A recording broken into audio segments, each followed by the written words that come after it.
We have Democrats are usually like to nominate their candidates for governor of Virginia in coronations and not competitions, and this is the first contested primary that the Virginia Democrats have had for the governorship in a long time, over 2 decades. And you have really a tight three-way race for governor between Creed Deeds, who is a state senator from a rural district in western Virginia, Terry McAuliffe, who is the former chairman of the Democratic National Committee, and Brian Moran, who is a former state House member and a younger brother of Congressman Jim Moran of Northern Virginia. For 20 years, I've been fighting for Virginians as a prosecutor, legislator, and Democratic leader.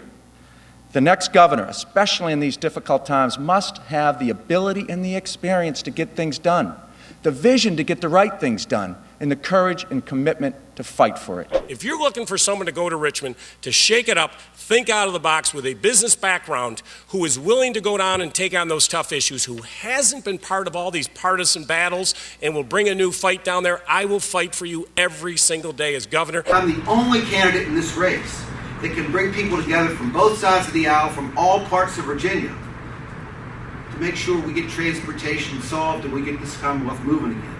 The stakes have never been higher, and no one in this race is better prepared to lead. And there really hasn't been a runaway favorite in this race for some time now. Terry McAuliffe, in large part because of his superior campaign fundraising and his substantial investments in staff and television fundraising, had an early lead in a lot of the surveys, but the race has tightened significantly.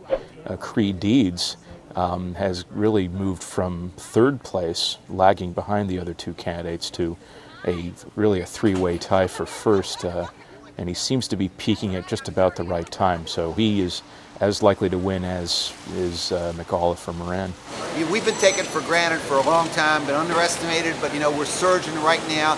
I'd much rather have campaign surge at the end. We're going to peak on the 9th, and then we're going to peak again on November 3rd, and then we're in for 4 years of tough work to take Virginia forward. Because of the elections kind of odd scheduling, political analysts like to read into these elections as some sort of bellwether for a presidential administration, because it is the year after the presidential election. We won't be able to read too much into what the primary results tell us about the national trends. That might have to save that for the general election.